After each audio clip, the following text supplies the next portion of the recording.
Welcome to another session at the annual learning event. I'm Collins Marita. I'm the Director for Research and Impact Assessment for the Agri Accelerator Program. Let me just start by giving you a brief context of how the AgriFin program makes a strategic approach in each and every country. So what we do as a program is before we engage in any country, we do an ecosystem assessment. This helps us to understand who are the players in the ecosystem, who are the key stakeholders, what are the gaps that we need to fill. And this helps us form a program strategy at the country level. And this is how now we go about implementing this particular strategy. Since from the onset, we know who are the stakeholders, who will be our core partners, who will be our value-added services partners, we have now made it, it was one of the mandates of the program to, at the end, show what effect has been seen at the ecosystem level, if we've been able to influence any change in approach or perspective towards digital financial services, towards developing and devising products that serve smallholder farmers. For us to be able to assess this and to probably just know where we stand at the moment, we put out a call, and Causal Design answered that particular call. We worked with them to conduct an ecosystem assessment and a program evaluation. They talked to our partners and they gained insights. And the purpose of this session is to share those insights with you. The way the session has been structured is based on some of the key insights that we'd like to build upon as a program and move forward. And we have a panel that is going to more or less address those particular topics. But for starters, we'll just have a quick look at the presentation. Matt is going to be leading us through that presentation. Matt's full name is Matthew Click, so for ease, I just refer to him as Matt. He is the Director for Research and Impact Assessment at Causal Design. He has done a lot of evaluations in Africa and in Asia, and he's based in Denver. So without further ado, I'll just like to play that presentation for you, and then after that, we'll head straight to the panel.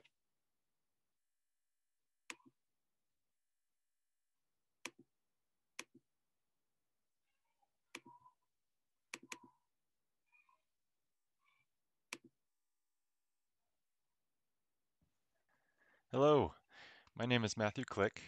I'm Causal Design's Director of Research and Learning, and I participated in the inline ecosystem evaluation of Mercy Corps AgriFin Accelerate. We feel very privileged, and I'd like to extend my thanks to Collins Marita and the rest of the AgriFin Accelerate team for inviting us to participate here at the annual learning event and share some of our learnings. Causal Design, brief background, is based in Denver, Colorado, USA. And we've been fortunate in that as a small research and evaluation shop, this is the second AgriFin component that we've been involved with, and that we conducted a sort of post hoc evaluation with an emphasis on sustainability of AgriFin Mobile. So in this presentation, I'm going to focus, I'll present a brief background, but then I'll focus on sort of four key themes that are overarching in a sense, and then lead to a series of recommendations. That might mean, in the interest of time, that I gloss over some context, some background, and things of this nature. So please, I refer you to the final report itself. And of course, anyone is welcome to reach out to me at any point. My name is Matthew with two T's, Klick, my last name, at causaldesign.com, all one word. Okay, great. So the purpose of the evaluation was multifold, but it did have this emphasis on the ecosystem, which is somewhat unique, as well as the influence of AFA over institutions. And those two, as you might imagine, are somewhat intertwined. The development of institutions, support of institutions, and with how they work and with whom they might work is almost inherently related to the ecosystem. There was an interest and there were evaluation questions about clients or farmers as well, but that was largely unanswered apart from what we were able to answer tangentially in speaking with institutions and other ecosystem partners and members and whatnot. Some of that was because of COVID-19 and an inability to access smallholder farmers, and of course, travel restrictions and so on and so forth. So unfortunately, there there remain unanswered questions. What that means is that, again, this presentation and the inline evaluation itself was really focused on this ecosystem. And again, that's unique in that this wasn't a straightforward process evaluation or performance evaluation driven by, say, the usual effectiveness, impact, coherence, sustainability, et cetera, type questions, but a unique set of questions, again, trying to gauge the influence AFA had on this emergent or nascent ecosystem.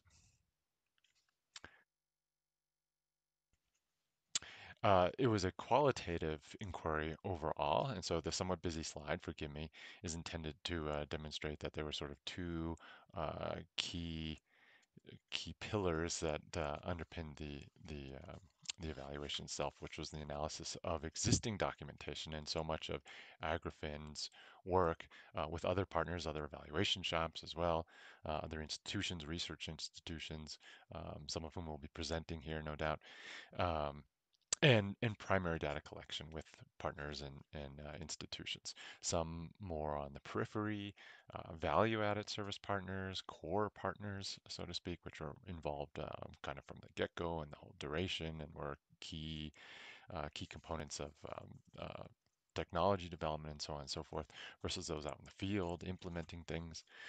So the gamut as far as we could assess, and then we had good spatial coverage as well in that Agrifin Accelerate at this stage was working in Kenya, Zambia, and Tanzania, and we did have responses from each of these three countries. Um, so yeah, as I mentioned, some limitations with respect to client responses, but overall good geographic coverage. If people have questions more around the methodology, broadly speaking, methodology was in some ways a case study methodology, and that after the fact, we're probing with tools designed around the evaluation questions for qualitative data and then somewhat backward mapping how this data jives, syncs. There was a comparative element in that, again, we have responses and data from all three countries that allowed for an assessment of sort of consistency or inconsistency or idiosyncrasy, for example, the influence of context. Um, yeah, so nevertheless, there may still be questions that if are not answered here, and indeed I'm glossing over them, and aren't answered in the report, again, I urge you to reach out to me and I'd be happy to discuss that. So importantly, before I go to, as I mentioned, sort of the four key pillars around which the rest of this presentation is organized, I did want to take a moment to underscore what were AFA successes as well. And I think it's important to recognize that, in fact, AFA was in many ways quite successful in what it set out to do. And that's unique, frankly, as an evaluator. One can one can develop a level of skepticism and a level of sort of criticism that comes with this territory. And so again, as I mentioned to the team itself in some of my presentations to them, and of course in the presentations of the report, AFA was quite clearly directly involved in a number of really positive outcomes, including under this ecosystem heading, by crowding in actors, by facilitating their participation, by coordinating between actors for efficiencies and for effectiveness, for solutions, digital financial solutions, digital information service solutions, agri-tech that really did serve smallholder farmers, that reached smallholder farmers, that were value and did add value. So that's really worth acknowledging. And again, this is not patting the client on the back in any way, but it's what the data suggest.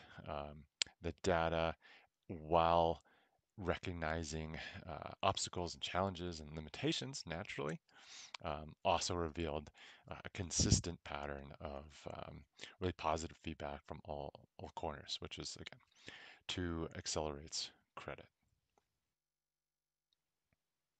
So as I suggested earlier, the rest of this presentation is organized around these four pillars. This was in some ways the suggestion of the AgriFin Accelerate team for this presentation, so I wanted to honor that. Again, as I mentioned, that might mean that there are some details, some other findings that don't quite make it into this presentation. So again, just reach out. And what they are is in some ways our findings repackaged as key themes and recommendations. These are sort of four key, many ways overlapping findings that emerged from the study um, that that also lend themselves to sort of practical, well, varying levels of practicality. There are absolutely some challenges I want to acknowledge um, uh, of action, of yeah, reaction really, of next steps. And we'll talk about that more in just a second. Um, and what I've done is you'll see that this is in bold here. My sort of title slides around these four themes are in bold. And then I have a series of sort of evidence slides of different busyness or duration or bullet points and whatnot. If in the interest of time I need to gloss over them, I will, and I'll just center on these sort of title themes, but we'll try to go through everything. And as I mentioned, they're overlapping in many ways. While they're distinct, they could in some ways stand on their own. I would argue that, yeah, they're in many ways mutually reinforcing as well, and that might be a good way to go about this. The first one is this customer journey, in essence, and what we as an industry, um, the DFS, DIS, or agritech space needs to understand about smallholder farmers and what might be impinging on the uptake or movement along the customer journey, right? Going beyond registration, for example. It seems, and there may be exceptions, well, we know there are some exceptions, but speaking generally, and the audience and other presenters will know better and are probably going to present some granular empirical data to back this up. But that remains a bit of a crux. So while tools have been developed that are innovative, we know that we're still having challenges with smallholder farmers embracing these same tools, even though there's reports that, yeah, I see a value, for example.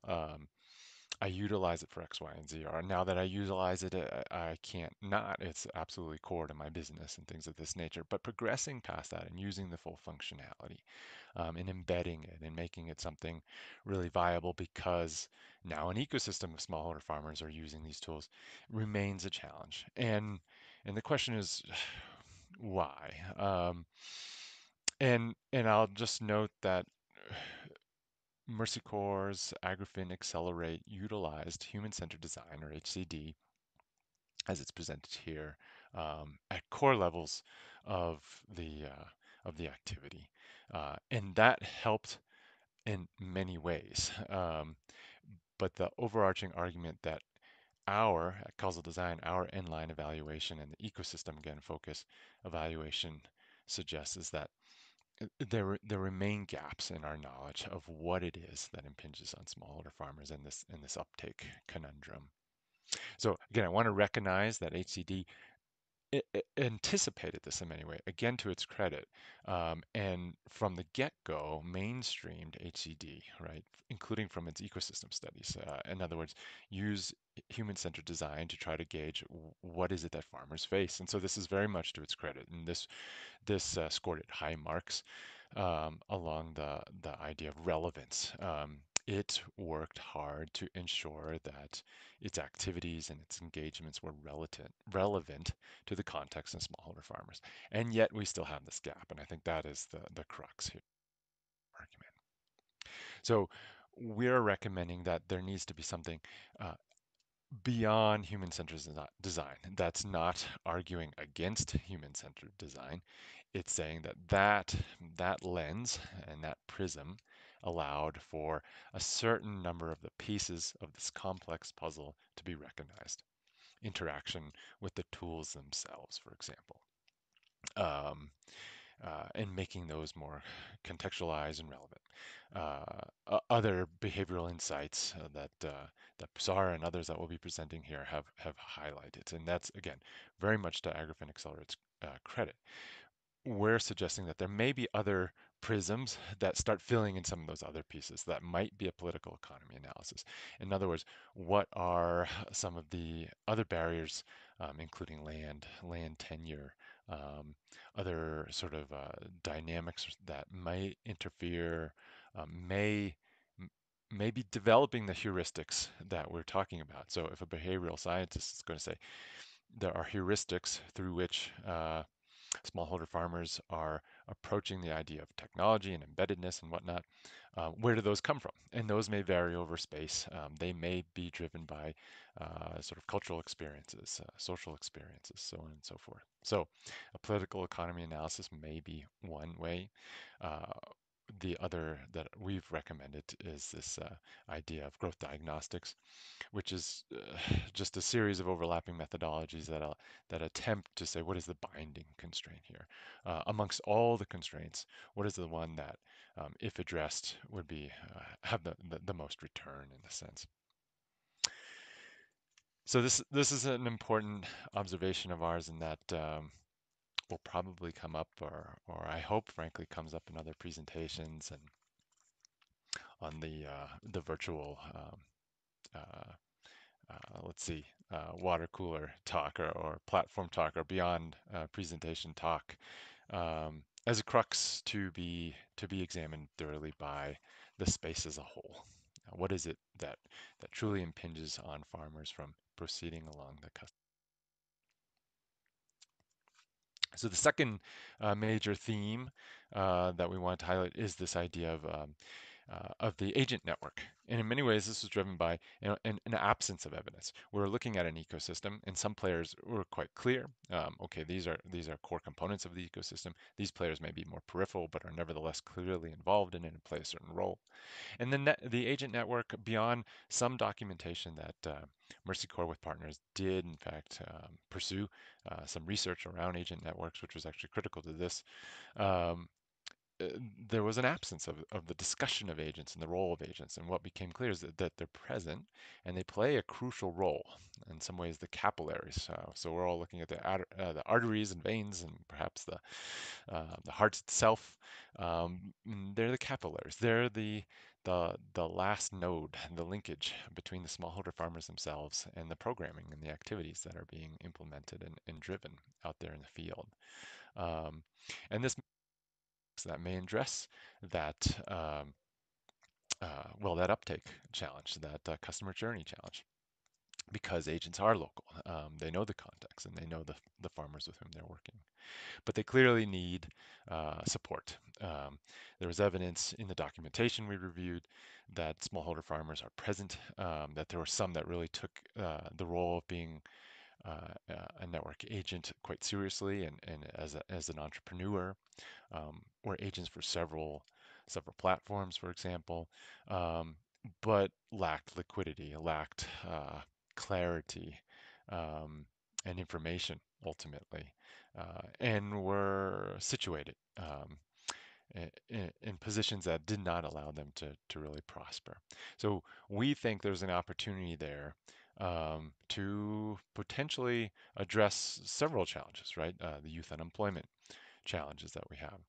Um, and again, that customer journey opportunity. We see agents as potentially key pieces of this ecosystem that have thus far been largely overlooked. Um, moving on, targeting smallholder farmers themselves. Okay, well, I want to underscore that Agrifin Accelerate clearly had this intention, and that was the focus all along, smallholder farmers. Now, in practice, there were moments when uh, a lack of clarity or a stricter definition of what a smallholder farmer is. What is the income level of the ceiling? Is there a land size? What is a smallholder farmer? Versus one that's perhaps slightly has progressed past that in some way. Um, and has a level of sustainability inherent in their operations. That at times was unclear. There were different documentations that had different definitions. And we know that something like the uptake of technology will be easier for some than others, right? Again, going back to this customer journey issue. Oops, forgive me. Um, so we argued that tightening that theory of change, which is what TOC stands for in this slide, would be important, and and making that more rigorous, right? To avoid this idea of linkage, excuse me, of leakage. And this is obviously a shared goal amongst almost all parties here, right? Serving the smallholder farmers and minimizing this leakage, minimizing um, that is the efforts, the money, the technologies that um, don't serve smallholder farmers and are taken up by, say, better positioned farmers. That's not anything. It's great that it can serve some, but we know that we have a focus here in smallholder farmers, and we're confronted with this challenge. We know we need that they need extra support, whether that's training, whether that's familiarization. That's some ways to be answered still, right? Um, and again, agents can potentially help with that, right? Again, in identifying who the smallholder farmers, identifying those in need and relaying upwards what some of the contextual challenges are, what are the granular challenges in this area, which may be different than another area, right? So again, you can see the overlapping pieces here. Finally, I'm running out of time, so I want to move along quickly is really falls in the category of what's next for Mercy Corps Agrifin Accelerate. And well, I think they have funding and they have next steps lined out already, but hopefully some of these lessons learned can be incorporated.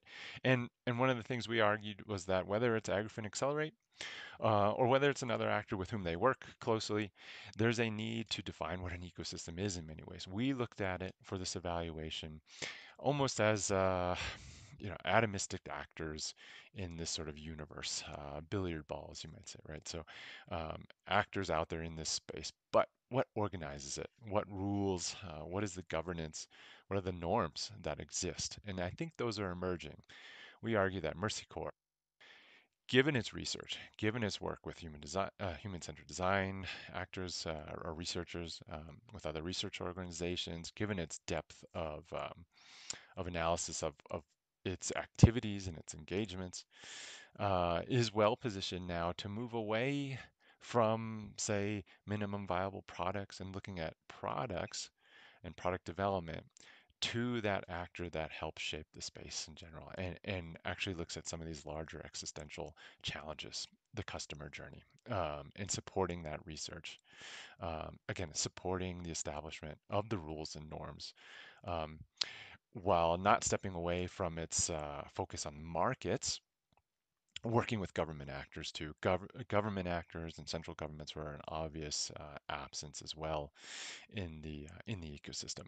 And we think that a Mercy Corps would be a great broker for government actors in understanding, okay, what are the infrastructure shortcomings or needs to help support this process.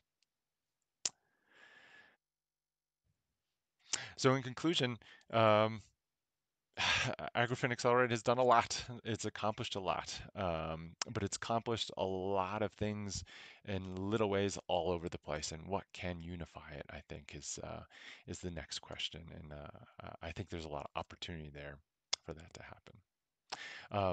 Most of what's on this slide is a rehash of whatever I said, and forgive the image interrupting some of the text. But we think Agrifin Accelerate is really positioned to be a hub of knowledge and a hub of advocacy for smallholder farmers, and really assisting in cobbling together the disparate research activities that exist out there across space um, to better understand what it is that is needed to serve smallholder farmers effectively and sustainably. Okay, thank you very much for your time. I realize that was in some ways a very cursory overview of what was in many ways a complex evaluation. So please reach out as needed. You can find me again either at matthew.click@causaldesign.com or through Collins and the Agrifin Accelerate team. Okay, enjoy the conference and best wishes. Cheers.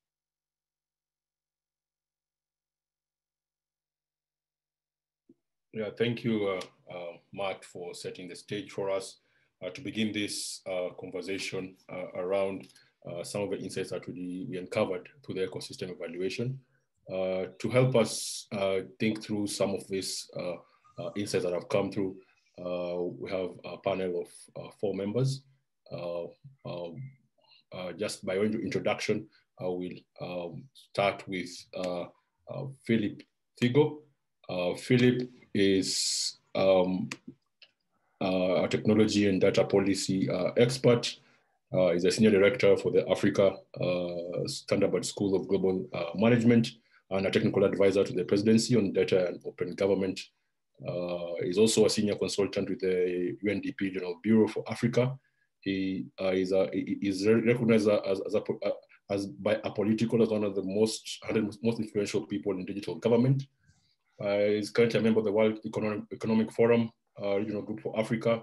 He's an advisory member of the World Economic Forum, Masico Agri and Accelerate, Swahili Port Hub, and the chair of board of Mtoto News, an award-winning digital platform in Kenya that uses technology to make children and their issues visible.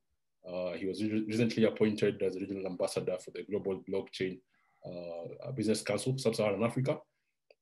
Philip was also honored in the 50th Anniversary Academy of Achievement as a delegate. Philip joins us in this particular conversation, and he believes that technology doesn't work, and with that, I think we can always use that notion to ensure that we always check on technology and use it in appropriate ways. The next panel member is Michael Hook. Michael is the director for the Mastercard Foundation Rural Agricultural Finance Learning Lab. He is tasked with providing strategy support, engaging partners, coordinating research, managing day-to-day work at the lab. He's a development professional and an entrepreneur with experience in agriculture, nutrition, private sector development, rural finance, energy, technology for development, and specifically focusing on fragile states. The next panel member is Jerioth Moora. Jerioth's background is in business and risk analysis. Previously, she was a team lead at Youth Impact Labs. She led the Youth Impact Labs to test innovations, leverage new technology, create new work opportunities in Kenya, Uganda, Tanzania, Ethiopia, and resulted to creation of 10,000 jobs for the youth. With that in her back pocket, she put on a different hat, and to an extent, I also tell her that she also changed her hairstyle. She's now the Technology for Development Advisor for Africa, where she provides expert advice, guidance, and support to country programs in the Masico Africa region, the application of digital technologies, and partnership development. The next person, or the fourth person in the panel, is Nate. His full name's Nathaniel Peterson.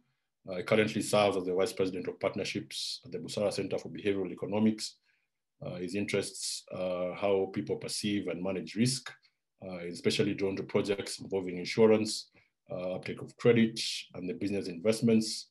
His portfolio at Busara includes behavioral and psychometric segmentation, promoting financial inclusion, understanding how SMEs can overcome behavioral supply chain issues, and communicating improved agricultural practices. He is an avid farmer, and normally for ease of work with him, I refer to him as Nate. So just to kick things off, I will start the conversation with Nate.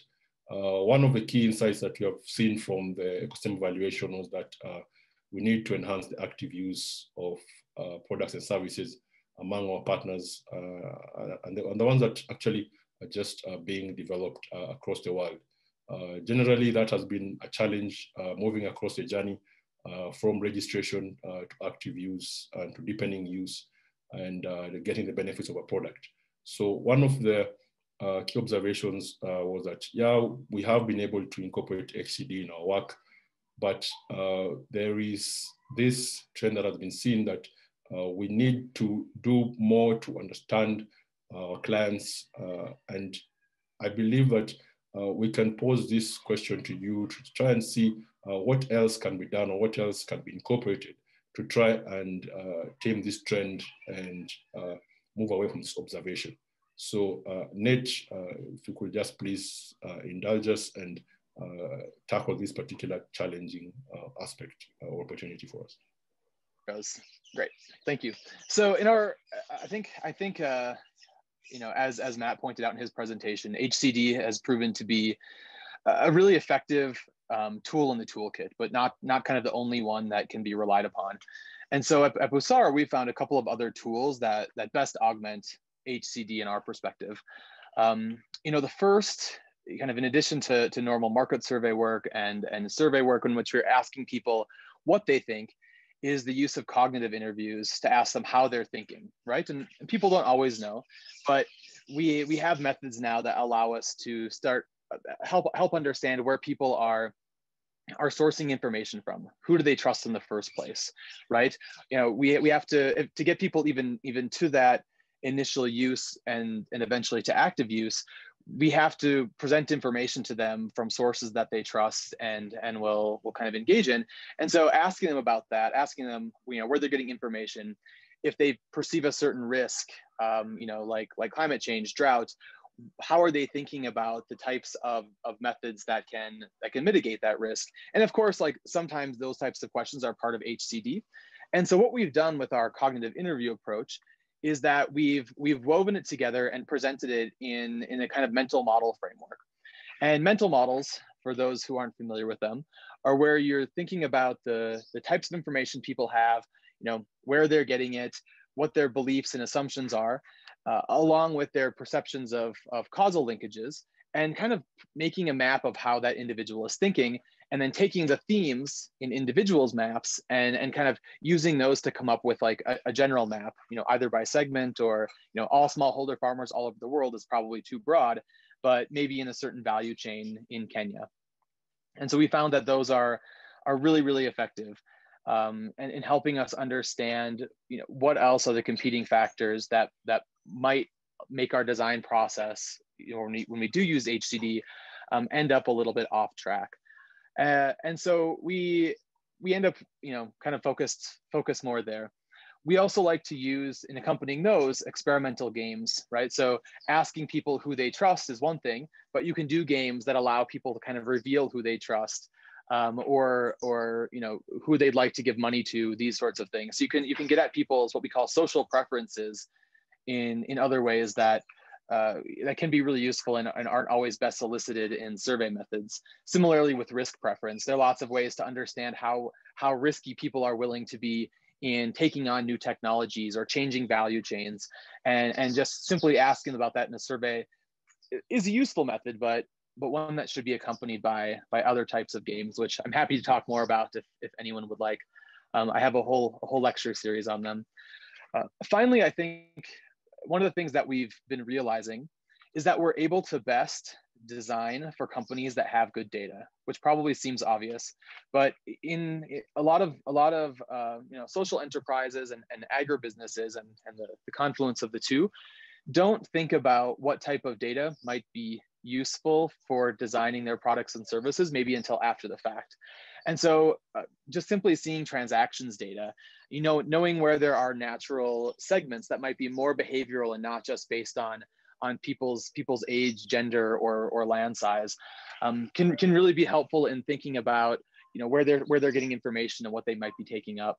It also helps us understand drop-off points. You know, if we are getting that initial uptake at onboarding and everything seems great, but then active use ends up falling off a year from now, knowing why and then eventually predicting why and intervening is really critical. And you can only do that if you have significant data to design around. And so I think, you know, from Busara's perspective, those are really the key components, you know, both from understanding the fundamental beliefs, assumptions, and causal theories, to designing and then getting good feedback from the data and redesigning and going through that human-centered design cycle is our preferred method. So I'm happy to talk about any more of those with anyone who will listen. Yeah. Thank you, Nate, for bringing up those additional aspects that you have to understand the mental state and understand from the onset or what data you need to be collecting for you to be able to make the decisions going forward. But one of the key things that was mentioned by Matt was doing a political economy analysis, understanding what surrounds a particular product or a service and what are the norms around it. One of the key things that probably can be influenced by policy. So I'd just like to now deflect and change the conversation towards Philip. Philip, we have seen that one of the recommendations from the exercise or the evaluation exercise was that we should play more of an active role at the policy level and advocacy, which is not a key mandate for AgriFin. But we have, however, tried to participate in certain fora to just be able to share our insights and be able to drive the policy conversation. I just wanted to get from you an organization or a program like AgriFin, how can they approach the advocacy aspect while still maintaining their main or the key mandate as innovation partner or as an ecosystem accelerator? I just wanted to get an aspect from you. How do we approach it going forward, or how do you recommend or see innovators or a program like AgriFin innovating going forward or approaching this particular aspect? Thanks so much, Collins. Of course, it's a complex question, and the environment we engage in is quite complex. I think for me, from the get-go, at the place where we are right now, especially with programs like AgriFin, where you are affecting other entire value chains or getting into an ecosystem approach to food systems, then it means you cannot shy away from policy. And for me, it's always a posture. Is it advocacy? Is it engagement? And in most cases, I always tell people, listen, where countries are operating right now, I think especially policymakers or public sector are very much aware that food systems or agriculture is not a one person, it's not government, everything.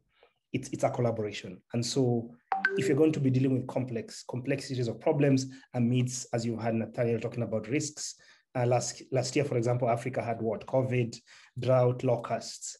It really must be a co-creation approach. And so I think for me, the advice to Mexico AgriFin is one, is not advocacy, basically. It's about how do you collaborate and co-create with government, especially where policies will ultimately affect your very specific work around technology adoption and technology use. Whether you're talking about farmer registration, whether you're talking about products that are digital, we know there's a very harsh, heavy regime around data protection. If AgriFin does not engage in that conversation, then it will be nuanced towards other sectors and very much blind to the specificities of how you engage smallholder farmers. I think the second piece, of course, I think in terms of that particular sense is, as we know, the data revolution is always driven by the person who's always innovating and experimenting in that space. AgriFin is experimenting and leading this space. So if you're leading in that data revolution in this space, it means in most cases, you will be more aware of the policy challenges and therefore would organically potentially be a leader in understanding the policy tweaks that are required in that space. We've seen that in fintech, how fintech was leading in this and how it became them working with regulators to put up a regulatory sandbox to begin to experiment and see how that works. And I think for me, that is, I mean, it is not easy, it is not a space, but there's no choice. I think for me, AgriFin has to get into that space. Definitely, we cannot avoid the themes that are coming up or aspects that the governments that we're working in are really focused on. And one of the key things that we have noticed or is really going around is, yeah, we have a bubbling youth population and we need to provide for them and we need to ensure that they get opportunities. And we have seen through the various sessions during the ALE that there is a lot of element of needed human touch, even just as a result of this presentation here from Matt, that there is that element of human touch. We need to put more agents on the ground, people who farmers can easily converse with, trying to now put this all together that we need more human touch on the ground. We need to take advantage of the bubbling youth population. There's a prevalence of technology. I would just like to now pose a question to Jerry. How do we blend all this together? How do we put all this into perspective so that we can be able to more or less provide the needed aspect of agents on the ground and also take advantage of this bubbling youth population? Yeah, I mean, and that's a really good question, a question that you cannot not talk about if you're going to talk about agriculture, especially in sub-Saharan Africa, because the young people will be the future of all the innovations we want to put out. And an important intersection between the young people and the technology is the fact that we know that young people are really early adopters of technology. We have seen it even from the program that I was leading before, where young people are more likely to experiment on a new innovation and to leverage technology, and hence, pull in their parents and other relatives to try out new innovations. But as we do that, we also have to think about what are the aspirations of young people. We already know that, especially in sub-Saharan Africa, that we are already thinking about a portfolio of work. People are not thinking of, I will just be a farmer or I will just be an agent. They're doing many things at once, and technology, creates that opportunity to improve efficiency, to be able to be an agent for multiple solutions at the same time and multiple companies at the same time, while still getting that fulfillment of, using technology to be interconnected with other young people, and also interconnected with what new advancements are happening in the industry. So it's an important thing, even as AgriFin, thinks about how to better engage young people, to know the aspirations of young people needs to align with what they're bringing on board. That it's not just a job for a job's sake. It needs to be a good job, a decent job, a job that is exciting for them, a job that is engaging for them, and thinking about that in the design aspect, but also on the other hand, leveraging what they already have, which is mostly, mobile phones, smartphones, and a deep desire to learn new technologies and taking advantage of that to make that bridge to the barriers that they already have, which is usually just, young people do not have the assets, and they're less likely to be the owners of the land, but they can still add value to that value chain.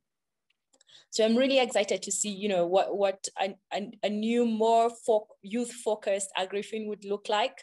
And there's so much to learn about out there with, a lot of youth programming that has been done, and that is also taking advantage of technology.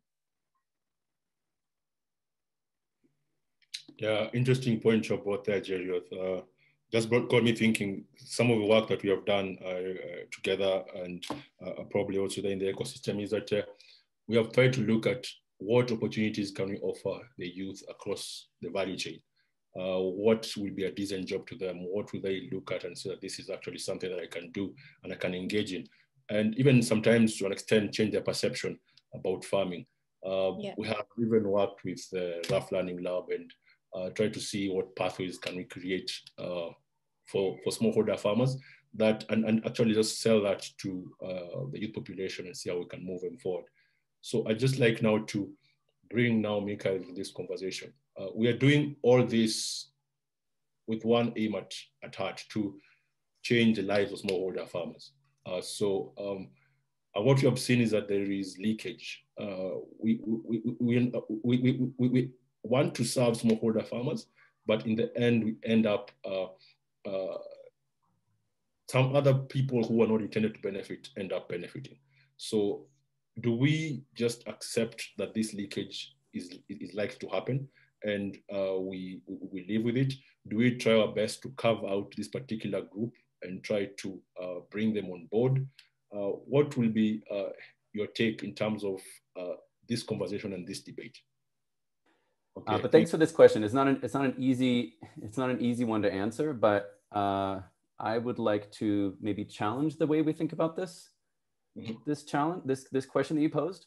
So I think when most of us think about smallholders, we have a very rigid perspective of who they are and what they do for a living, right? And I think this perspective is mainly driven by a lot of research that has been done that has created these different types of segments of rural households based on characteristics. And this type of segmentation research is really useful. It helps, helps organizations target and measure and design different programs for these people. But it can also be quite limiting, and it also provides a very static view of these households, right? Based on characteristics at a particular moment in time. So back in 2019, when we published our State of the Sector report, Pathways to Prosperity, we introduced a new model called the Rural Pathways model that tried to provide a more dynamic view of these rural households, right? And really try to understand how maybe their goals and their livelihood strategies and even their needs change over time. For those of you that are not familiar with this work, this model basically lays out different pathways that rural households might take as they pursue different livelihood strategies. We're now getting ready to publish a new piece of research that builds on this work and tries to go deep into 4 of these pathways, including farming households, to really try to understand, like, what do these households look like? Do they actually transition, and what enables them to transition? So some interesting insights coming out of this work, which is not groundbreaking, but what we're seeing is that there are many different types of smallholder farmers. And they are actually pursuing different livelihood strategies, and they have different needs in terms of products and services. So I'll just give an example. On the one hand, we have subsistence farmers that typically have very small plots of land. They grow subsistence crops, which they mostly eat in the household, and they might sell a little bit left over on the market. And then they supplement their income by working either on other farms or other businesses, or even running small shops, right? These households, if you think about what they need, they're trying to increase production so they can generate more income. And what they need is farm inputs, but they also need access to more land, which is one of the key sort of barriers to them. And then on the other hand, we have commercializing smallholder farmers. These are farmers that have larger plots of land. They actually think about farming as their main business, and they grow cash crops mostly for sale in the market. These farmers are really trying to increase productivity. That's their entire sort of focus of their business. And what they need is, they need basically access to capital to invest in productive assets like irrigation or tractors. And they also need access to better markets so they can get better prices. Now, this is just an example of two types of rural smallholder farmer households. They both do farming for a living, but they have very different goals and needs, right? So if we go back to your original question, rather than think about how to avoid leakage or unintended beneficiaries, which are very sort of, for me, kind of negative words, I think service providers need to start thinking about how to design products for these different types of farmers, right? And service providers also need to start thinking about how to enable smallholder farmers to transition along these pathways, and even sequencing the provision of products and services to support these transitions. So for example, by providing farm inputs and enabling access to more land, service providers can help subsistence farmers increase their production and help them make progress into transitioning over to becoming a commercializing farmer. And if we can start to think about enabling pathway transitions, we can also imagine new types of partnerships, right? Between organizations that are targeting these different smallholder farmers. So I'll give an example. Like an organization like 1 Acre Fund, who generally works with subsistence farmers, could potentially partner with a large off-taker or an agribusinesses that's more interested in working with commercializing farmers who can produce and sell more cash crops. And by working together, these organizations can develop a more integrated approach to really help these subsistence farmers who may not be very interesting to the agribusiness to eventually transition over to become commercializing farmers. So I'd like to just kind of challenge the way we think about this rather than really being narrow-minded. It's more about sequencing and thinking of these farmers having complex livelihoods where you can help them sort of transition across these pathways over time. And one last thing before I hand it back to you, Collins, is it is very difficult for a lot of providers to work with subsistence smallholder farmers. These households they have very low incomes, they have small farm plots, they have few assets, and they really are limited in how, in their ability to produce surplus crops. And what we've seen is that as many service providers get to know their customers, there is a tendency for private sector actors to start moving up market and start targeting larger farms where the economics work better for their business model. This is especially true when these providers are facing pressure from investors to start showing positive financial returns. So what this means is that there is a role for donors and governments to create incentives for service providers to continue working with these subsistence smallholder farmers and really enabling them to transition more towards towards being commercial farmers. So that was a long-winded answer, but hopefully it helps us start thinking a little bit differently about how we can address this question that you asked. Michael, I like the way you usually provoke new thoughts as well. And I like the last point that you just made about the business case for smallholder farmers. And that is the key driving force across. Do they make business sense? And I think the main notion there, or the main assumption there was, in numbers, we might be able to bring them to make a business case. So bringing them across and registering them, and those numbers are what are going to drive the business case and give that incentive for the private sector to continue serving them. But I do see that there is a critical role still for the public sector to try and subsidize these particular products and services for these smallholder farmers to enjoy them. An aspect like credit, providing credit guarantees that we tried to do earlier together with FSD Kenya, and just see how probably we can be able to incentivize them to try these products out and then bring in the numbers to give them a business case. That's what we're trying to do today. We're trying to see how do we increase their active use, what else can we do, how can we incorporate the youth, because there are more people who are tech savvy and enjoy using technology. How can we bring in the public sector, the policy side, and as Philip said, we need to just ensure that we have a more, let's say, a combined approach towards attacking this issue and bringing all the players on board. But there's an interesting point that has been brought by Nate as well, and I'd like you to answer it. It came also in a question and answer session. You suggest that partners should have data and try to collect data internally or circular data. But there is this other aspect. We don't want to overwhelm farmers with all these data requests and a lot of data collection during onboarding. How do we, let's say, maneuver around this and ensure that we still have enough data to answer our questions and not overwhelm the people who are actually trying to collect the data from? Yeah, that's a great question and a very difficult one. I think from my perspective, we often, you come into a project with an agribusiness who's collected some data. Maybe it's not in the right places. We can't figure out how to aggregate it, or we think of other things that they need to collect, and they've already had that happen to them 2 or 3 times. And so what ends up happening is they'll go out to their farmers or potential farmers, 3, 4, 5, 6 times, asking new questions, or they're on a research project and they're asking a very, very similar set of questions, and the farmers feel like they've already answered them. And so limiting the potential for that exhaustion, I think, is best done by making sure that you've kind of identified the indicators you truly care about, and you're kind of asking the things that might be predictors and that would allow for basic segmentation, and then really trying to control yourself, and thinking more about how you can collect data on platform and in market systems, and looking more at the transactional things that you can record.